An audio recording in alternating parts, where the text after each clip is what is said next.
Welcome to the New York Institute for the Humanities podcast. I'm Robert Boynton. This episode of The Vault is from November 17, 2012, when the Institute held a day-long symposium in which playwrights, poets, scientists, philosophers, artists, and activists discussed the phenomenon of solitary confinement.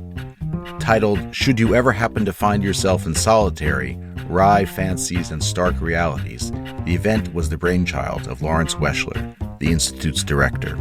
In this episode, Breyten Breytenbach, the poet, painter, novelist, playwright, essayist, and human rights activist, talks about his 7 years in a South African prison.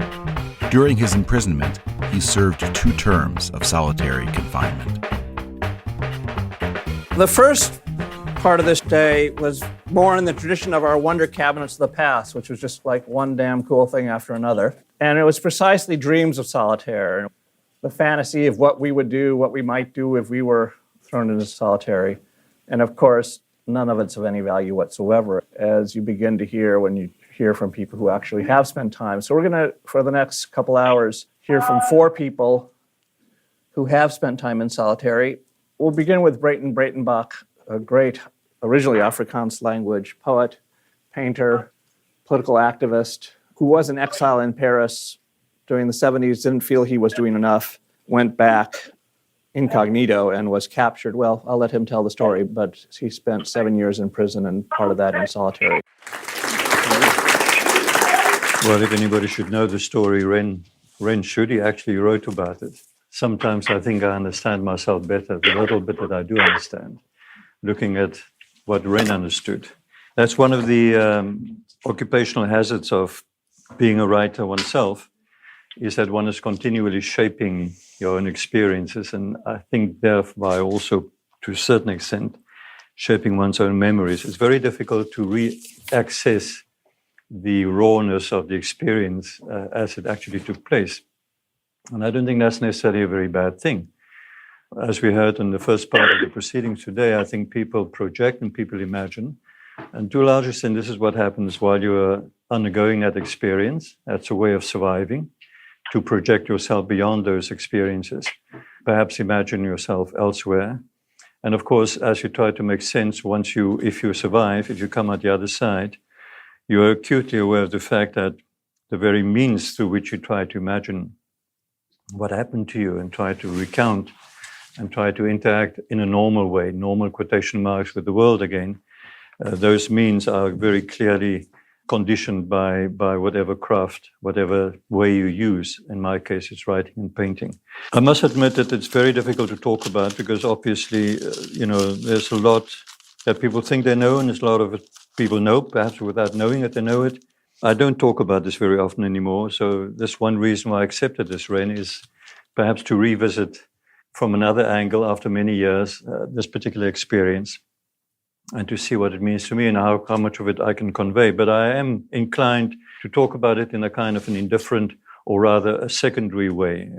I made a few notes, and they are in no particular order of importance or relevance. And I'm quite conscious of the fact that each one of these observations could be argued or could be contested to illustrate a diametrical opposite of the point I try to propose. The first one would be that although the period of the experience that I refer to, that's roughly from 75 to 1977, was of course intensely political, I will only do so obliquely. I'm not going to be entering into the political environment or background. It is implicit.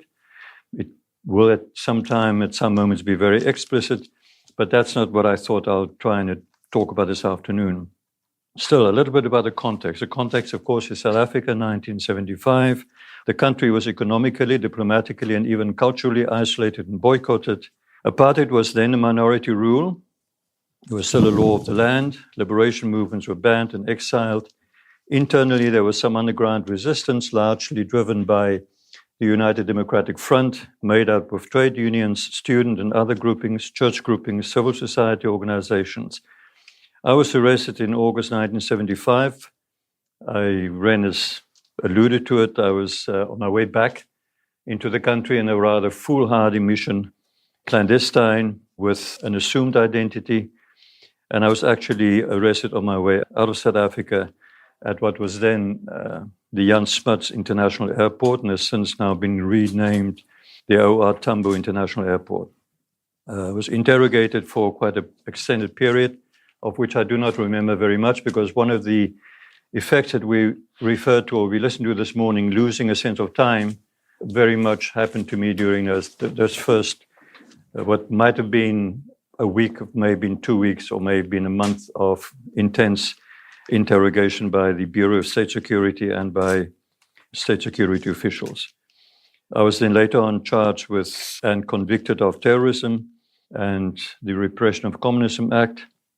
This was in November 1975, and I was sentenced to 9 years imprisonment and sent to the maximum security prison in Pretoria, where in fact I was already then kept when I was taken back after the first few days and nights of intense interrogation.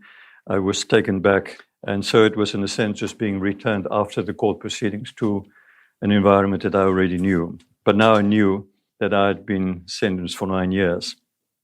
We call it Beverly Hills, it's maximum security. I was kept in isolation in C-section. That was a part of the prison. My cell probably was a little bit more than 2 meters wide by maybe 3.5 meters long. I have to recall and I have to reimagine. One does things like stretching your arms and you try and remember how many paces it took to get to the end of your cell. It had a door with a barred aperture at about chest height, covered by mesh steel wire, and above that, in a one wall at a height of more than 4 meters, a similarly meshed window without glass on a level with a catwalk outside from where the warders on duty could look down on me. There was a bulb in the ceiling, kept on night and day during the initial period. A cement floor, of course, a wooden bunk bolted to one wall of the cell, a felt mat and a grey blanket that had to be kept rolled up, and a sanitary pail or bucket.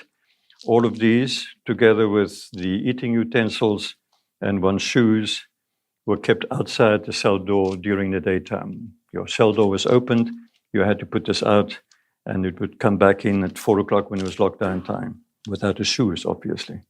The food was brought by a trustee. We call the trustees in South African prison language, they call pimps. He was, of course, always under the supervision of a warder. The corridor outside my cell, there were 2 more empty cells next to mine, and there was a bathroom opposite with a shower and a mirror consisting of a steel sheet that was bolted to the wall. This corridor at one end gave onto a minute inner courtyard, which was covered overhead by a steel grid, and at the other end was blocked off by steel doors from the main C-section corridor. Now, this would be the territory where I spent my next 2 years, never seeing any other human being other than the pimp who brought the food, maybe a monthly visit taken out into an office to be medically checked. And for the initial period, the security police and the Bureau of State Security officials kept on having access to me because they thought they hadn't done with the interrogations. So they saw me, and of course the warders who looked after me. I never saw any other prisoner. I never saw any member of my family or anything like that. The prisoners or the warders who watched over me were not allowed to talk to me. Normally one would be locked down for 23 hours a day. One was let out for half an hour exercise in this yard that I just described. And during that period, or a little bit longer than half an hour, you'd also be emptying your slops, your pail, your bucket, and you would be cleaning the corridor, the one in front of the cell, which is done by moving on what we call taxis. These are little folded strips of felt material, probably leftovers of the mats, and you use those for cleaning. It was also Pretoria Maximum, and I think this is perhaps worthwhile pointing out, it was also the country's place of execution. Up to 7 so-called condemns would be hanged every week, and this constituted the universe of sound within which I lived. The condemns, I mean, you can imagine if you have a catwalk where you have a window that is actually not glassed in, there's a reverberation from all the other sections of the prison. And the people due to be hanged were kept for the final days and nights in what was called the pot, which was a large collective cell. and they would be singing practically day and night before they actually were executed. And of course, beyond that was a shouting back and forth, people passing on messages and trying to communicate with one another. I was never allowed to do so, but I could, from listening to what was happening around me, I had a fair idea of who else was there and why they were there. And then they would be marched down a corridor, the main C-section corridor, on the morning of execution. So the sounds would be the shackles and the chains, the clink of those as the men are taken down, and then the sobs and the groans and the collective chanting. Because if there's a group of men being executed at the same time, there were sometimes women, but very rarely so. But when it was a group of men, you could very distinctly hear that the older men were trying to comfort the younger ones, not to be afraid as they go up to the gallows. You lived by your ears, very, very powerfully so. You would hear the clanging of doors, and of course then the silent shudder of trapdoors opening, running like a shiver of death through the prison. But it was also 1976, and it was outside the uprising of the students in the townships. There were battles fought. One sensed the agitation and to some extent the excitement of the prison population, both the warders and the prisoners, for different reasons. So one had, in a sense, by reverberation, you had a fair idea of what was happening in the city or in the country surrounding the prison. New batches of detainees came in, and because of the rumors of the world of beyond the walls, I think it gave one's isolation a sense of purpose and a sense of hope even. And that, I think, is important to point out. I started off by saying that I'm not going to try and talk about the political environment. That's not the purpose here, not now. But I think what managed to make it bearable, if that's the word, is that one had a sense that whatever you were going through was a small part of a much bigger process. And you could, to some extent, hear what was happening around you and how other people were going through similar experiences. It gave a purpose to it. Okay, I want to make a second remark before I actually get to what I thought would be the theme for what I would like to talk about, solitary as entry into the underworld. That's what I call my contribution. But the other remark that I need to make, I think, is I'm going to generalize. I know that the experience of isolation is always unique. It's probably informed by the person's age, by the person's experience, by the person's education, by the level of the person's motivation, by the religion, sometimes by the physical and the mental condition, etc. So I cannot generalize, and I would be using terms, and I will be using terms and concepts quite approximatively. I'm neither a scholar nor a psychiatrist, and you will have to bear with me for that. For instance, I use the term self quite often in my remarks, but I'm quite aware of the fact that we perhaps do not agree what we mean by self. We may have quite divergent definitions when we talk about this thing that we cannot pin down. But I needed something. I needed a kind of a prism, a kind of a movement in order to be able to talk about it. I'm also aware of the fact that as a writer and as someone who has used and transformed the material, of the distorting effect that hindsight and the words and the justifications, and of course the self-pity and the self-glorification may cause and may have caused in the past, as also, and that is something I became very intensely aware of, the slyness of the mind hiding from itself. Keep that in mind, whatever I may say. It may even be operating right now as I speak to you. Because the need to quench the unquenchable desire for understanding and perhaps for comfort, as the Swiss writer or the Swedish writer Stig Dagerman pointed out, is always with us. One is always projecting oneself also. Let me talk about three approaches to this notion of solitude being the entry to the underworld. For me, three planes come to mind, or three doors giving entry to this underworld. The first would be the physical environment. It is closed, you're closed in, it's restricted, it is bare, it is ugly. It's in fact quite deliberately ugly. It's nearly as if there's somewhere the intention by those in power to break down whatever comfort you may have had or may get from it being a little bit bearable in terms of the color used on the walls or the texture of the walls or things like that. So it is ugly, but this becomes a matrix. It becomes the extent of your movements. It becomes a retreat. And in fact, it becomes nearly to some extent a place of safety. That's where you know who you are. That's where you know where you are.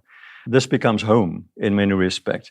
It may be an unintended side effect. We call it to become institutionalized, where you become attached to what you do not have, as it were, where you become broken into what is available and to the conditions under which you live. And that in itself becomes, of course, in a sense, a lever that can be used, because the moment it is disturbed, the moment something else arises that disturbs the monotony or the rhythm of your incarceration or your isolation, you perceive of it as a threat, as a kind of upsetting that which has become familiar to you.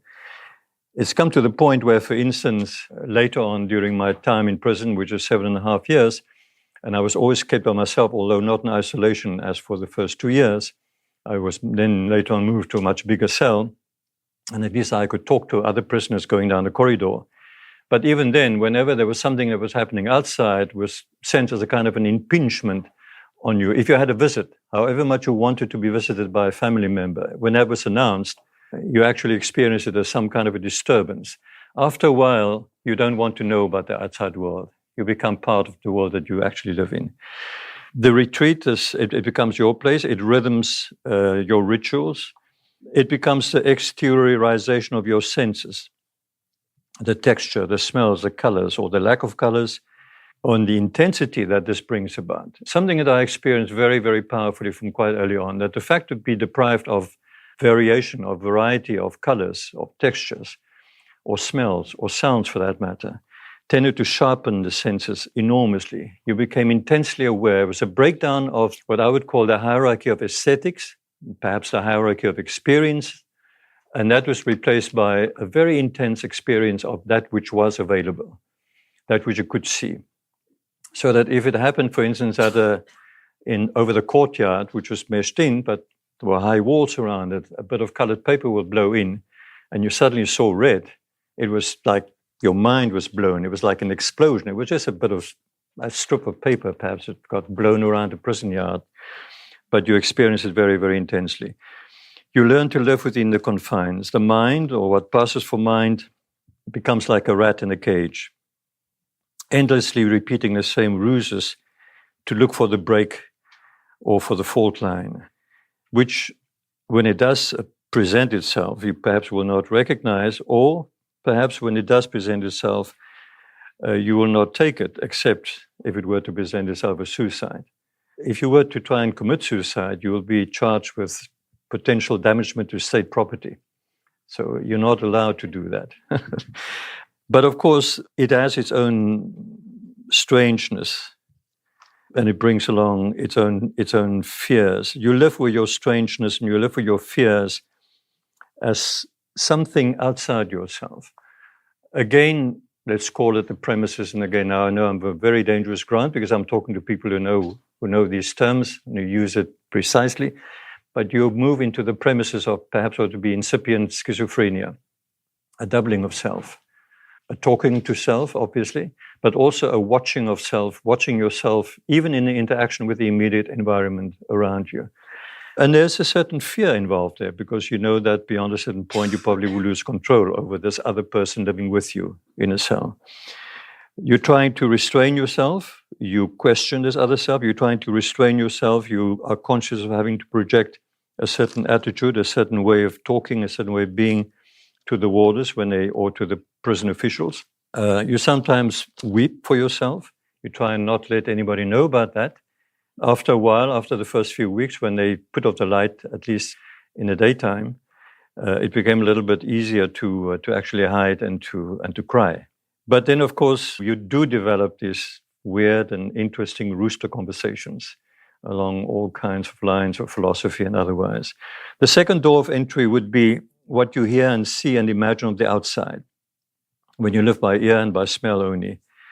The clear map you piece together of events, people, situation, a country, a past, maybe a future. Here you become conscious of the essentiality and the inevitability of imagination. You project. You know that you are projecting to some extent, but you are being led by this projection, by this imagination, what you can pick up, what you can perceive of what is happening outside. It is perhaps something akin to certain forms of meditation where you're taught how to literally project yourself beyond a certain distance or beyond a certain confinement. And you extend your awareness of your environment in that particular way. Outside becomes visible because of the inside.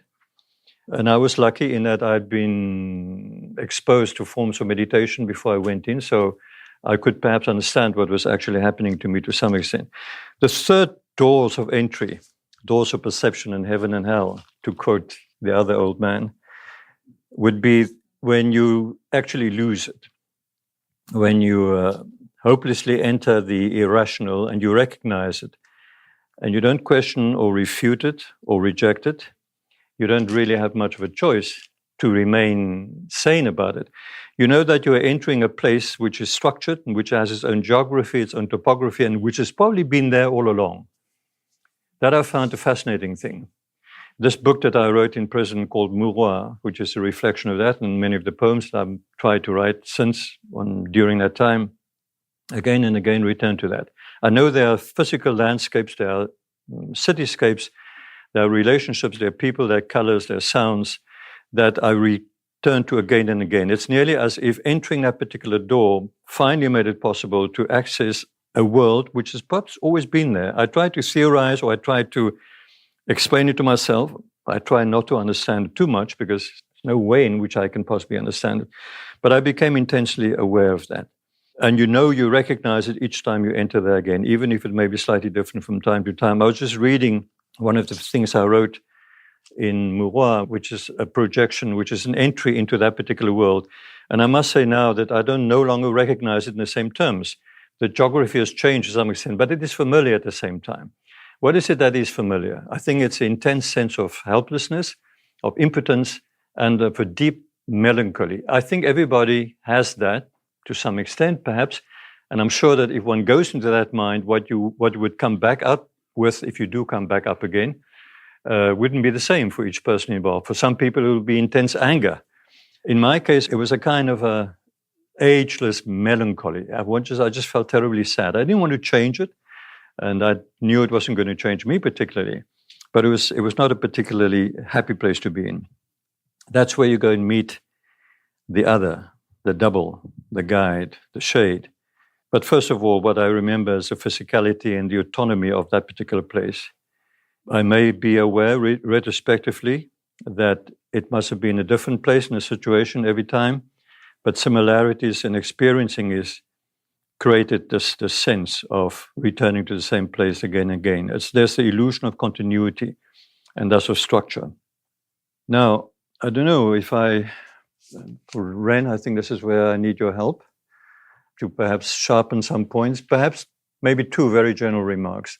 The things that we listened to this morning are not that far off the mark, including the bugs and the cockroaches and the ants and the dove. In my particular case, it was the dove, the imagined or real little animals that you talk to, or little insects that you talk to. It is true. The slipping of time, the loss of time, the loss of the sense of time, that is also true. I think people imagine quite clearly what it's going to do to them if they were to be there. Perhaps the thing that needs to be sharpened, the thing that I would like to perhaps show up as a difference when you've been there, is that you don't have a relationship of harmony with those whom you do meet, with the people whom you hear, or with the warders, or with the security people, or even with the medical people who look at you every once in a while. You are intensely conscious of having to retain your form, la forma, as we'd say, as my Catalan friends would say, the posture. That's the curious thing that happens to one after a while, that you yourself are the only person who can make yourself survive, even if you lost sense of who you are, and even if you lost sense of time and of place, particularly of time. And of course, it's damn awful when you have no sense of ever coming out again. There's no reason why you come out on the other side alive. And of course, you know that the person who will come out won't be the same one who went in, as we were clearly told early on. But it's an intense situation of hostility, of animosity. And I think that conditions nearly everything else that happens. How does one, to some extent, survive? And I think that would be my final remark, Ren, before passing on to you. The one would be, I think, the awareness of the physical need to care for oneself, the way one would care in Buddhistic term for the 9 separating wounds, as it were. You don't become attached, but you know that if you weaken, you will become more vulnerable. Your attachment to yourself becomes a leverage that will be used against you. Your attachment to your own sense of importance, even if it's a political importance, even if you know you're on the right side, you're struggling for the right cause, even that attachment becomes a form of exerting pressure on you. So it's a very difficult thing to do. I don't know if I can explain how I try to do so, but how to retain a form without becoming attached to the contents, as it were, without becoming attached to the importance of whom I think I may have been. But of course, the questions do arise. How the hell did I get to be so stupid to end up here? Why are they doing this to me? How could they do this to me? It's not because I was anybody important. It would have been the same hadn't been anybody else.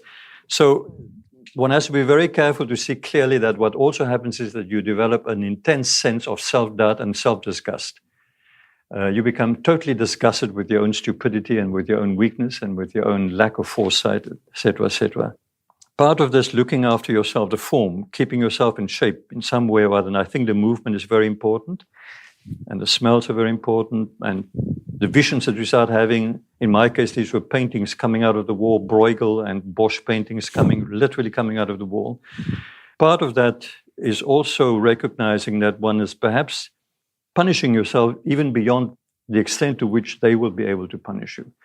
And that, I think, accounts very often for prisoners, if they can possibly do so, harming themselves, swallowing something sharp if they can get hold of it, or a spoon. In the prison I was in, they knew about that, so they cut off the handles of the spoon. I mean, it wasn't really much use swallowing just what was left of the spoon. But people would, if they had half a chance to do so, if they could hide a blade, for instance, they would cut their own sinews, they would cripple themselves, literally. And partly it is perhaps a very ancient need to still experience yourself by scarification. We heard today here the kind of obsessive need to scratch yourself or something. Partly, I think it is testing yourself and pushing yourself even to beyond what they would want you to be. I mean, there's no other reason why you would continue being so concerned about bodily cleanliness. They don't really care about that. I mean, you can go through the motions of pretending to be clean, but it's important you should do so. And part of course, is a desperate plea for attention. I remember at one point, I can't even remember how I got hold of a pair of scissors. They wanted me to cut my own hair. I was taken to the bathroom, and I managed to talk the warder into allowing me to cut my own hair. And he must have turned around, he must have talked to somebody else for a little while, and I started cutting off all my hair. And it was half gone before he realized what had happened, and he stopped me for damaging state property. And of course, the next morning, I was really severely reprimanded and punished, and then thrown in a hole, because this isolation is not the hole, that's something else again. So I was severely reprimanded by the head of the prison for, doing it to myself and damaging the property which belongs to the state and all that. The good thing that came out of that is he gave instruction that all my hair should be shaven off, which of course is something that I probably was secretly hoping would happen, because in a way it's a sense of cleansing oneself. One thing I was going to ask you, the profile I did with you is in a book called Calamities of Exile. And after you came out, one of the most mysterious things you ever said to me, well, actually you showed me, you had been out for a while, and it took a long time before you started painting again. And the first painting you did was a self-portrait looking at yourself in the mirror with your eyes closed. Mm-hmm. This was about 6 months after you'd gotten out of prison. And I asked you, why did you paint yourself with your eyes closed? And your answer was, because I couldn't stand to look at myself yet. Which at the time I remember thinking, what is looking at what in that sentence? And just that, it seems to me that has a bit of that self-loathing and so forth. Yes, of course.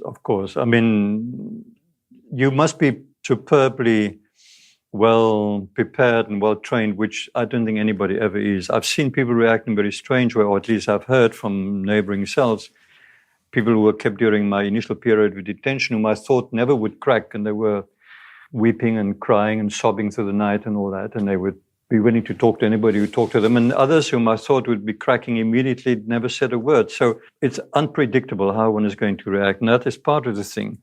I think it makes one become severed from who you think you are.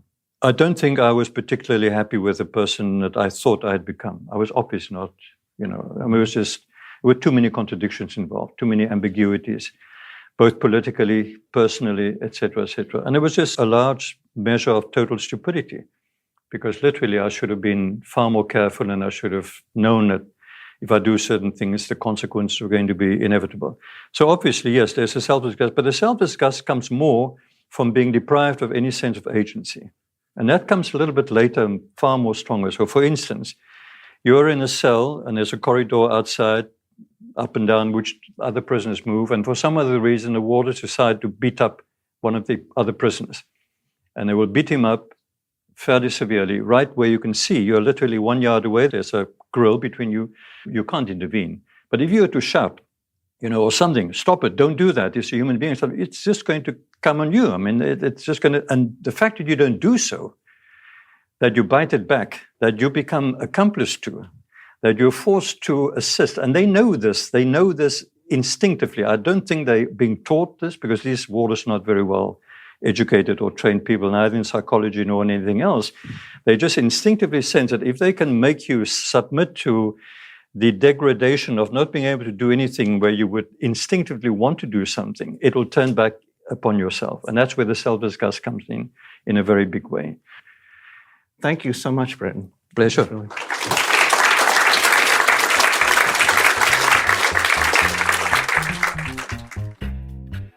This podcast was brought to you by the New York Institute for the Humanities at NYU and the Arthur L. Carter Journalism Institute. You can find us on Stitcher, iTunes, and anywhere else you get your podcasts. For more information, visit us at nyihumanities.org.